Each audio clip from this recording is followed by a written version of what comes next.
Baliho besar yang menampilkan foto Anas Urbaningrum bertuliskan, "Tunggu beta balik," yang artinya tunggu saya pulang. Ramai lagi jelang bebasnya mantan Ketua Umum Partai Demokrat itu Selasa sore nanti. Baliho itu terpampang di pinggir jalan wilayah Cibubur, tak jauh dari kediaman Ketua Majelis Tinggi Partai Demokrat Susilo Bambang Yudhoyono di Cikeas, Bogor, Jawa Barat. Baliho itu sebenarnya sudah berada di sana sejak Februari 2023 lalu.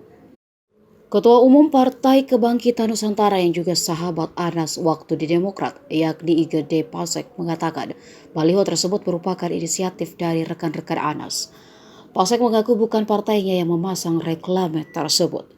Saat ditanya apakah reklame itu sengaja dipasang di dekat rumah SBY, Pasek menyebut baliho serupa tak hanya terpampang di Cibubur saja, tetapi juga wilayah lainnya.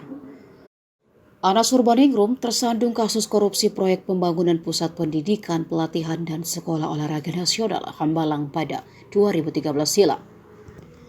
Vonis terhadap Anas dijatuhkan pada September 2014. Saat itu, Majelis Hakim Pengadilan Tindak Pidana Korupsi Jakarta menghukum Anas 8 tahun penjara dan denda 300 juta rupiah subsidi 3 bulan kurungan. Anas dinyatakan terbukti melakukan tindak pidana korupsi dan pencucian uang terkait proyek Hambalang dan proyek APBN lainnya.